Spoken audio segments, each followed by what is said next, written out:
So, for those who have never been here before, we have Wi-Fi. It's UTech. Let me make sure my projector's on real quick. Is it on? There we are. Okay. So it's UTech for the Wi-Fi. Thank you guys for bearing with the rain. It's kind of nice to see a decent turnout here. I see a lot of new faces, which I like seeing. A couple things really quickly too. I kind of have to say this just to say it. Full Sail is doing their web and just their mobile meetup. They're going to start doing it monthly, I believe. Okay. Monthly? Okay. That is this Thursday. If you want more info, I have the meetup link and everything as well, so I can give that to you. Otherwise, it's this Thursday, and I think it's probably going to be the first Thursday of every month. Sadly, it battles with a lot of stuff. But, yeah, it is what it is. So that's going on. Figured I would do a little shout out for that. Where it is? Yeah. I have the meetup, so I can give that to you. Yeah. So sadly, I don't know that, but I can email Joe. Grab my card when you leave, and then shoot me an email to remind me, because I will forget tomorrow. So shoot me an email and say, hey, what room is it? And then I'll email Joe and get it from you. Huh? Sweet. See, it's nice to have a couple Full Sail kids in here. I like it. All right. So other than that, is there anything else going on in the community that I should know about? Yes. What? Civic Day of Hacking. Oh, is that this weekend? Yeah, it's Saturday. That's what I was trying to pull up right now. Okay, so Civic Day of Hacking is this weekend. I think it starts Saturday. Saturday at 9 a.m. At 9 a.m., bright and early. Drink a lot of coffee. It's a code for Orlando, so if you guys want to donate some time to do something useful for everybody else around you, code for Orlando at 9 a.m. at Campus. Does everybody know where Campus is? Downtown? Right by Church Street, over by the Sunrail. Pretty much Church Street and Garland. Yep, so Microsoft will be there, some local government will be there, and really it's just a contribute to your community. There will be a lot of problems trying to be solved. There's some apps in progress. So if you want to get your name on something, it's really good for resumes, and mostly it's just good for everybody else. So. Yep. Woohoo! I knew there was something else. All right. So other than that, for anybody who is new here, we start the talks off here in just a second, and then once they're over, I do giveaways. That's why I made sure everybody had a ticket. We do a t-shirt, so the t-shirt that I'm wearing, that a couple other guys are wearing. We like people to wear our shirts. Why not? Ian doesn't work for us, so he's wearing our shirt. And then we do a couple bags and a book, and then we buy the first round of beer at World of Beer after. So it's the perfect time to finish networking, finish talking, and whatnot. So that's pretty much the best time to get a hold of me. It's after. I am looking for one iOS in July, and August is open as well.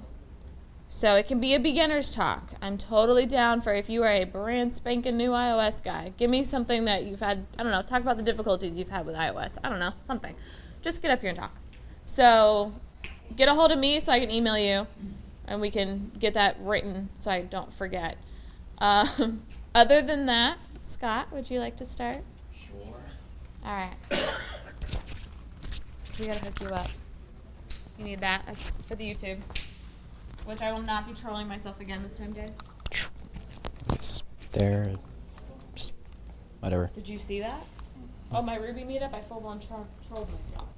Plugged my laptop in to do the giveaways. And the YouTube streamed through the webcam. A 30-second delay. So I'm arguing with myself.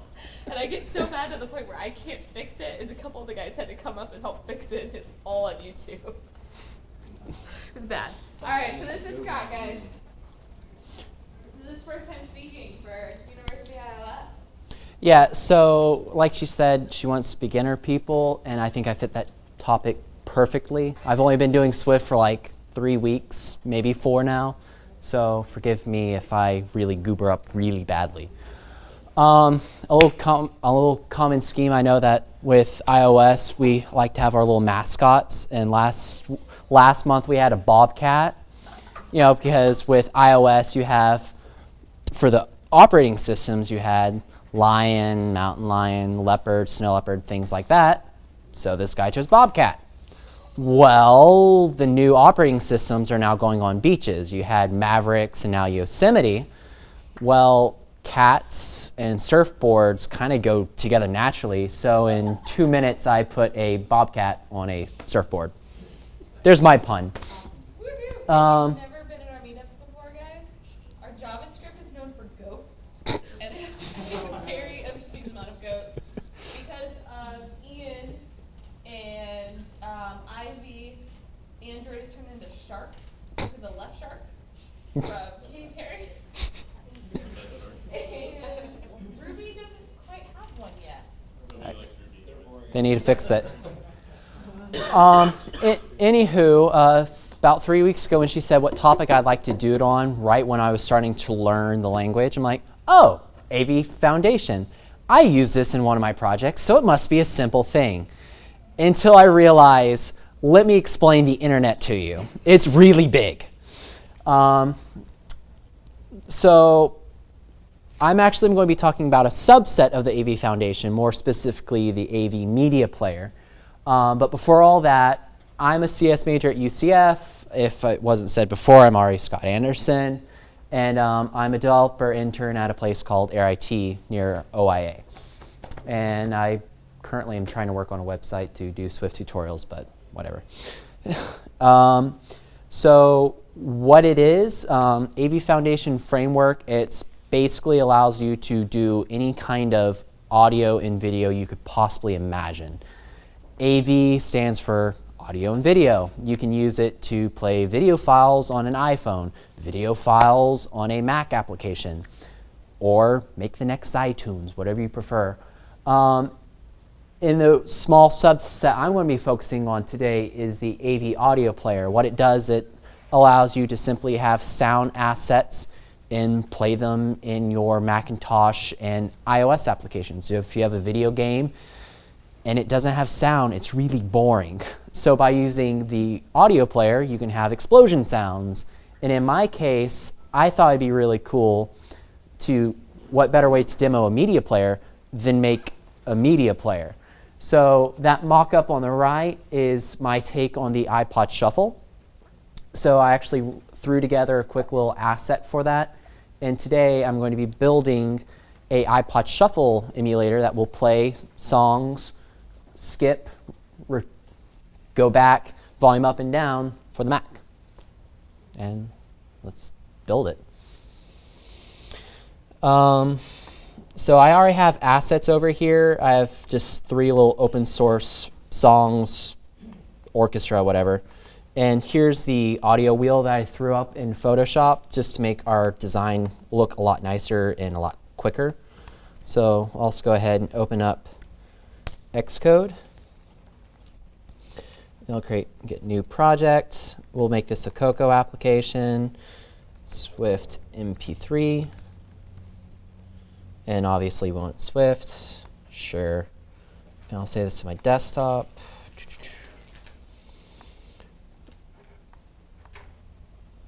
And in my assets, I'm just going to go ahead and drag those into my supporting documents folder. That way we can just go ahead and use it all ahead of time. Copy that over. And then when you're using any kind of external frameworks, like you're adding anything additional to your code base, you have to actually add the AV Foundation framework before you can use any of its elements. So if you are brand new to iOS, you can just simply click on your new project that you created. You can go to build phases and click on link binary with libraries, and just simply search AV Foundation and just add it. And now we can use any part of it. To save you a little bit of time on trying to watch me fumble through all the code, I'm just going to go ahead and copy in some pre-built code, and then I'll explain it as I go through it. And for the first, I'm going to just build the design real quick. So I'm just going to drag in an image view to show the actual click wheel. And then in the attributes, we'll just go ahead and assign the image to be the shuffle wheel that we dragged in on the supporting files over here. So I'll just go ahead and make that a lot bigger. And I'm just going to go ahead and drag some buttons on top of the clicker wheel so that we can connect actual functionality to our code base. I need 5 buttons for each of the controls.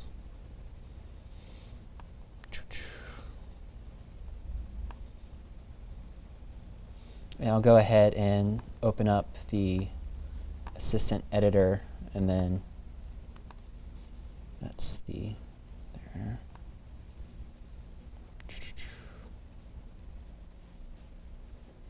Toggle pause play. I'm just going to do that there. All I'm doing is just control dragging each of these elements to their code. So this one's the next button, and then that's the previous song, so I'll go ahead and drag that over. And then volume up and volume down. And you don't like looking at those ugly buttons, so I'm just going to go highlight all of them. Nope. And make those transparent, so now all you see is the actual shuffle wheel. Going over to the actual code itself, to actually use, if you, in your view controller, if you want to actually start using elements of the framework, you have to import the AV Foundation here. And here I'm spawning a variable for media player. This what will handle all of our actual code files, our audio files. And using Swift, you can just simply say var media player is equal to audio. Right here I have a Boolean expression, which we'll use in a moment, to just keep track of whether a sound is currently playing or not, because I use pause and play on this same function, so it will serve both purposes. So I want to use this Boolean just to keep track of whether the sound's playing or not. So if you click it and sound's playing, then we're going to turn it off, and vice versa. Current song, this is just going to keep a global index just to keep track of all of our sounds. I'll show that in a moment. And then I have an array of song titles. The Andante 2, Allegro 1, Allegro 4. Those are the actual name titles of the songs I dragged in. You can, if you dragged in your own sound files, you can put in your own titles in the array. When the application builds and the view fully loads, it calls a function that actually initiates the media player. And for me, I had that load up the first song available in the song array. So this var music file uses it constructs a ns URL of the actual file location. So this ns URL file URL, it basically, you can pass in a string of an actual name of the file that you want to add, and then just of what type, so MP3. All you really need to focus on is I'm passing in a string, even though it's an array index right here, which is just going to be a string, and then of type MP3. So that's going to create a URL to the actual location of the MP3 file. And then I'm going to just initiate the media player with the contents of that song. So what this initiate media player does is it locates the location of the first song, and then it loads all of the actual contents of that song into the media player. Once that's fully loaded up, you can use full functionality of the application. So when you click pause or play, it toggles this function right here. And I have a simple expression: if the music is playing, then we will want to pause it. So the power of the media player, which I wanted to focus on here, is if you want to pause or play a song, instead of it being really complex, you literally just call the media player pause. Or you can do media player play. It's simple as that. Once you load up the contents of that audio file into the media player, it's as simple as just calling pause, play, volume up, volume down. So since I clicked pause, it's going to pause the sound, and then it's going to set the Boolean of music playing to false because the music is no longer playing. The else is just going to be the inverse. I want to play the song, then I want to say that the music is playing. This next logic for the skip song, I haven't had much time to understand, if you can load up multiple songs sort of in a queue for the media player. So what I did using the array if you click skip song, it checks the index to see if you're at the final index of the array. If you are, then it just loops back around to the start, and then it just simply loads the contents of the song again. Just like the initiate media player function did, except I just automatically play the next song. And then I just do the inverse here. If you are not at the last index, then we're going to move that forward, and then we're going to load the contents of that next song. So if you have 3 songs in an array and you're on song 1, then when you click the next button, you'll move to the next index and load that song into the media player, and then we'll go ahead and play it. If you go to the previous song, it's the exact same code, except in this case, instead of worrying about being at the end of the array, we're worrying about being at the start of the array. If we are, then we're just simply going to set the actual index to the end index of the array, and then load the contents of that song and play it. That's pretty much it for that. And for volume up and down, all you have to simply do is actually say the media player and the volume, and then you can pass in a double value. So if you want to just set the volume immediately, or in my case, I just decide to do increment and decrement for volume up and down, so you can constantly click on it. I did it by 0.1, but if you want to have much more substantial change in your volume up or down, you can change that to like 0.5. So it'll go louder much quicker or quieter much faster. That's it for the code. We're just going to go ahead and build it real quick.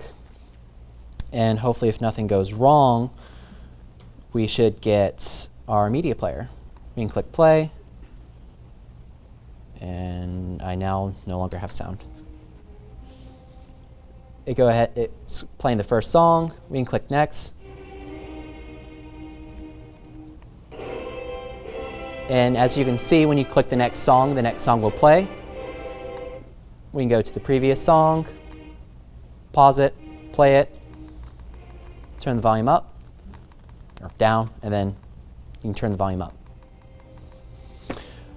That's how easy it is to use media files in a Cocoa application. And this is the same code you can use for iOS, and I made a iPod Shuffle. Any questions?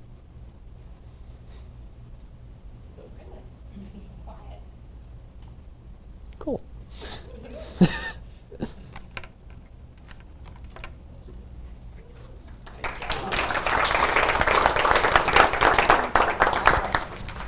Give me that. Woohoo. Alrighty. So John, it's your turn, buddy.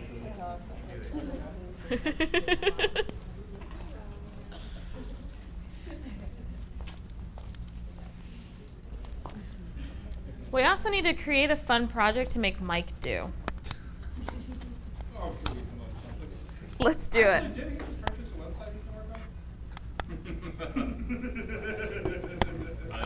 I'll teach you how to put your mouth. God damn it. That backfired.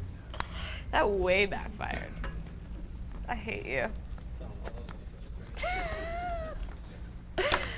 He constantly reminds me that people have been emailing him wanting to market that site.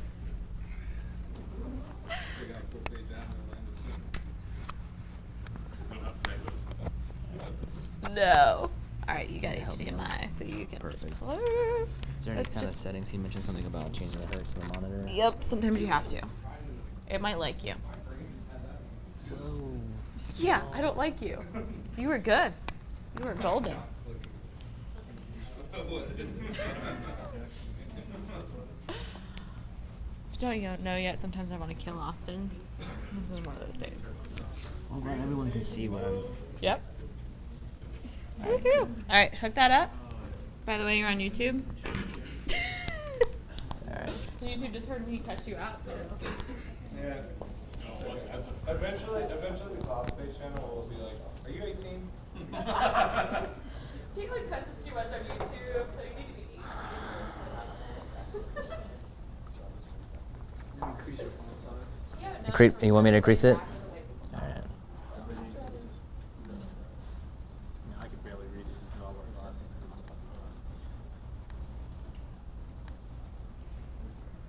Is that better? A little larger? Maybe. Awesome. Now I can read it. All right. Hello, everyone. My name is John. I'm actually a senior iOS developer over at that company that guy works for. Got chosen, in case you were wondering. So today I will be demonstrating some sort of introductory ideas into a framework called Reactive Cocoa. I don't know if anyone has ever heard about it. I think the biggest reputation it has is sort of a alternative to KVO. In case you don't know what KVO is, it means KeyValue Observing.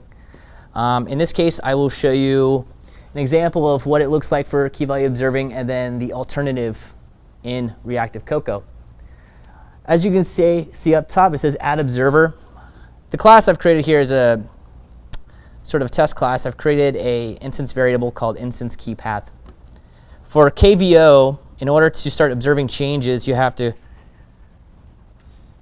add this observer to the object for the key path and then mention the options in which you want to observe. And then you have to implement a delegate-based system around that. If you're observing one object in a file, it's pretty simple. You don't have to do many checks. But if you're observing multiple objects and multiple key paths for an object, it can get kind of messy. You have to start checking objects, you have to start checking key paths, and then you respond appropriately to each one. RAC, in contrast, is actually much nicer. So you can see here, all of the same logic from KVO can be accomplished, and in this case, 2 lines of code, you can actually make this a lot less. So the first thing you do is you create, using this function RAC observe, which creates, it's a helper function for creating what's called a signal. Reactive Cocoa loves using signals for practically everything. And the system is based on what's called a subscriber. So you create the signal, and then anytime you want to observe changes to that signal, you have to become a subscriber of that signal. So the subscriber actually observes changes. So in this case, it's subscribing next. There are 3 major parts of subscribing to a signal. It's subscribing next, which in this case means you're trying to observe the next change in a value that's returned by the signal. It's subscribe completed, just to let the subscriber know that the signal has completed successfully, and subscribe error. So whenever the signal fails, you can send the subscriber an error object. So in this case, when you're doing very basic key value observing with RAC, you'll just be subscribing to next. In this case, the object would come back as a number object since it's a Boolean value. And then from there, you can respond inside the block object here. Now, anyone who is very familiar with block-based programming can immediately know that there could potentially be a memory issue with this type of programming. If you, for instance, want to respond, let's say you have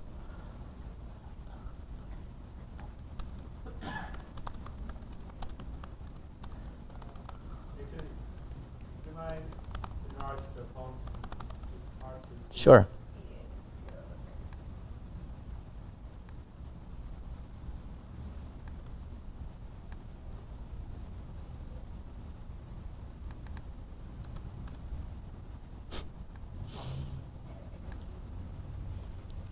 All right. So I'm creating an instance variable. It's a subview. It's a pretty basic name here.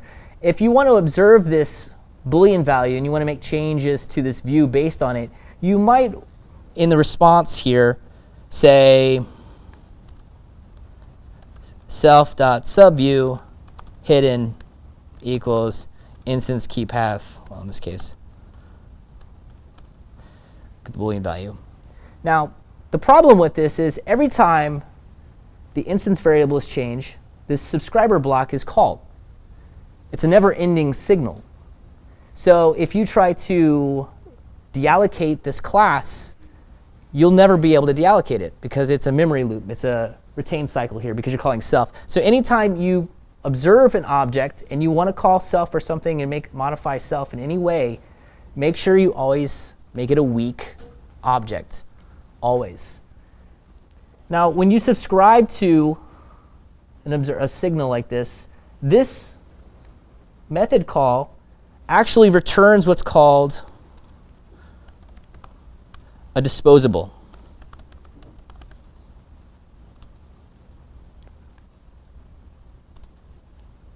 Now, this disposable is an object in which, when you are done, you can actually call dispose. And this lets RAC know that you are done with that signal. You no longer want to listen to changes for that particular signal. So in most part, if you want to have this signal running the entire time the class is running, and you want to make sure it's disposed of at the end,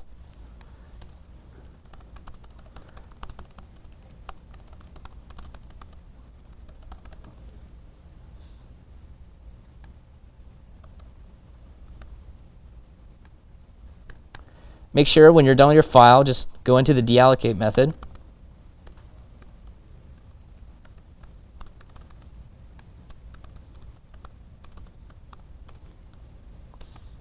And it's pretty much that simple. You no longer have retained cycles.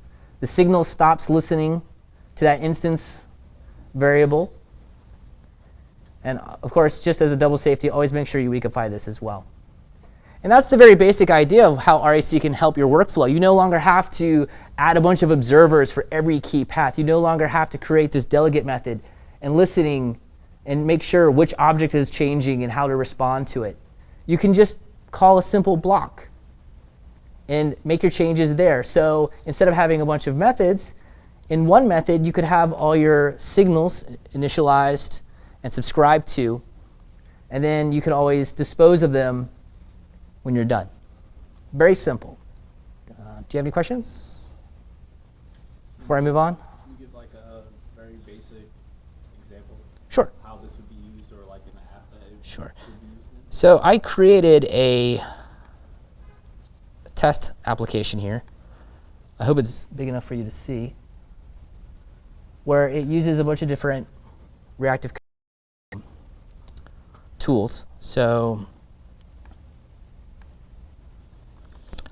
this project is, you provide an image URL, it will download the image, and then it will do some sort of facial recognition on it and put bounding boxes around the person's face. So in this case, as you can see, there is, just for a brief second, there was actually a loading indicator. Well, it goes really quick. That loading indicator is what I actually use the RAC observe function with, and I will show you that now.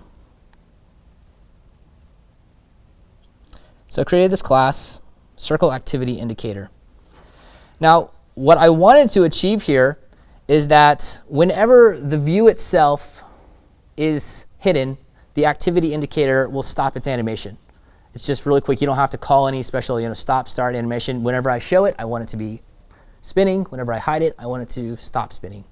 So in this case, I created in the initialize, I set the disposable returned. As you can see here, I'm creating an observe of the hidden value on the view. Now there is also, you'll see this little thing here, distinct until change. Now that is taking a signal and creating a new signal out of the previous signal. Distinct until change is a new signal that only lets the subscriber block know that that actual value has changed. In the background, it basically does an is equal operation on it. Is the previous value not equal to the new value? If so, call the block. Otherwise, anytime the value is hit, it's going to call the subscriber block. So if you only want to make sure this block is called when that value changes, you should always add this little distinct until changed. Now I subscribe next to it, and the new value returns in the block. And then from there, I do a simple check, is hidden? If so, stop animating. If it's not hidden, start animating. So that's how I use the very basic idea of KeyValue observing that I showed in the Scratchpad. Now, to take it even a little further than that, RAC can actually use KeyValue observing and use it as a setter. You can set the new values to another instance variable. Now I created another class called loading view. Now what I created, this is a UI view that inside of it contains the circle indicator view that I created. And I created an instance variable called loading. Now, anytime the loading value is set, I want to make sure that the activity indicator is showing and spinning. So I create a new observer here, but in this case it's a little different looking. You'll notice that it doesn't say observe, it just says RAC. What I'm actually doing is I'm telling Reactive Cocoa to set the hidden property on the activity indicator with the value returned by this signal. So in this case, I'm observing the loading variable. I want to make sure that it only changes, it only updates when it's changed. And then there's this little function here called map. Now, while it's loading, I want to make sure this is not hidden. But if I were to do a simple, equals equals, hidden equals loading, well, that means that it would be hiding every time it's loading. That's the exact opposite of what I want to achieve. So in this case, I'm actually mapping the value to isLoading and returning an inverse value. So whenever it's not loading, it's hidden, and whenever it is loading, it's not hidden. So this entire signal sends back that value returned here and sets it to the hidden property of the indicator. So that's something KeyValue Observing can't do. And it's a lot more elegant than overriding setter methods. You don't have to go in there and go, well, set loading, every time it changes the value, then you can reverse it and set the activity indicator. It's very simple and sweet right here. In this case, 3 lines of code. But the most powerful part of Reactive Cocoa isn't necessarily its ability to observe instance variables or setting new values to other values. It's really in being able to use signals for more than just values. It's about being able to perform operations, sometimes even operations that are delayed, like API responses. Sometimes things don't happen immediately after you call them. In this case, you create a signal that looks a little bit like this. RAC create signal. In this case, it returns a new signal from this signal block. And inside this, you'll be performing any type of API that you need to accomplish. So in this case, if you have a signal, you can subscribe next. So like earlier, anytime the value changes, you want to pass back a value to the subscriber. You can subscribe to that value change. There's another one called send error, subscribe error that I mentioned. And then there's also the subscribe completed. But there's also more like you can subscribe to both the error and completed and a combination of any of those 3 values. And I'll show you exactly how that works. So in this case, I will subscribe to next.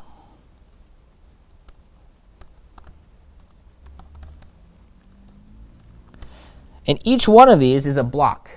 So anytime the signal inside here calls back to the subscriber, say, hey, here's a new object, or here's the next object, it will return in this block.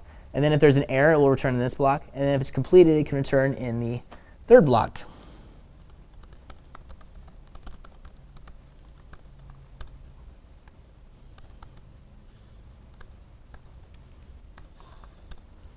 Now this is really great if, for instance, you have a bunch of different signals and you want to perform an operation where one signal might, in this case my app, one signal is dedicated to loading an image from a URL. That's all it does. I actually created a category for UI image view. And I'm sure anyone who's used other frameworks like SD Web Image or AF Networking, there's always some sort of helper function for downloading an image and setting it to an image view through a URL. This is sort of like a very basic idea. And in this case, I create a signal, and then I start doing checks. If there's no image view, then I'll send back the subscriber an error. So then the subscriber knows, OK, it didn't work. This is where I start downloading the image. If there's a connection error, I'll set the image to nil, but then I'll also send an actual error object back to the subscriber. If it succeeds, I can set the image, and then I can say send completed. So it knows that it was successfully completed downloading that image. That's all it does, is download an image, set it to the image view. And I also created another method here, which then detects faces for the image within an image view. Completely separate, has nothing to do with downloading images or anything. All it does is take the image and then detect faces on it. So if there's no image, it would send an error, so the subscriber knows that it's finished doing whatever it needs, but it didn't do it right. And here on a background thread, I actually do some face detection, because this actually is a little costly on performance and actually takes a few milliseconds, a couple hundred milliseconds to perform. So this is a great example of how a delayed response would be achieved with Reactive Cocoa. So once it's finished on the main thread, I then call send next. So I have an array of the faces detected within the image. And then after that, I also send completed. So this knows that any type of operation I need to do. Now, I don't have to subscribe to next and subscribe to completed and subscribe to error for all this to work right. If I really just wanted to, I could just subscribe next. Now, sending completed and sending error inside of a subscriber block or a signal block like this actually tells Reactive Cocoa to dispose of that signal. It's no longer used. It doesn't need to be in memory. Unlike the RAC observe function where it just keeps logging new events, it terminates the signal immediately once one of these is achieved. Send error and send completed. So anytime you want to just send a value back, always make sure you send completed as well, just to make sure you're cleaning up memory. So in this case, I have the view controller. And this is what it would look like. So I tap on a button, or I tap on the return key on the text field, I load the image, and this is what it's going to look like. I take the first signal from the category, set image with URL. So I want to make sure I load the image and then detect faces in the image. And I want to do it exactly in that order. I don't want to accidentally detect faces before loading the image, or else I'm going to have some problems. There's going to be a bunch of errors there. So I want to load the image, and then RAC actually allows me to perform one signal before the next signal. So once this one's achieved, it will then call this block, this then block, in which case I will return a new signal that I want to detect faces. And only then, once both of these blocks are completed successfully, will it call the next block. I subscribe to error as well, just to log failures, but I'm not subscribing to completed. I don't really need to perform any operations in that complete block, because I only care about how to set up the subviews once I get those face objects, once I know where their faces are. So once it downloads successfully and detects the faces, it will then call this subscribe block once.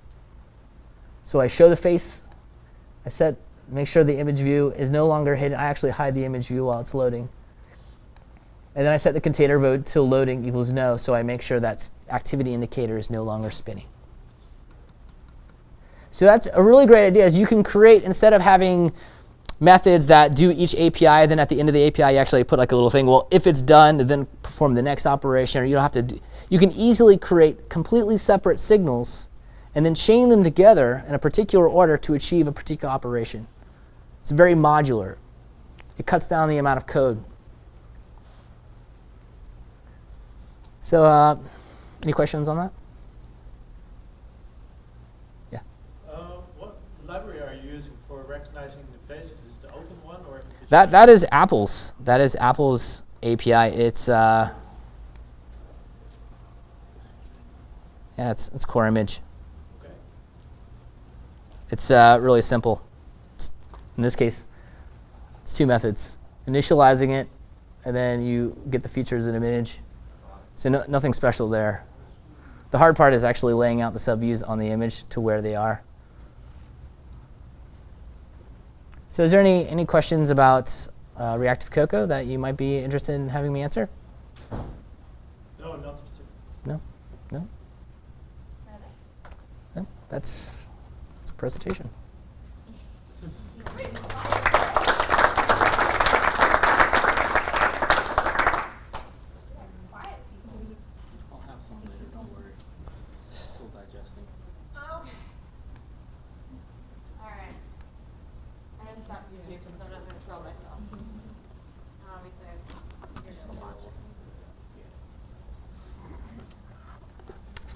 Alright, so I know you guys just came in here late.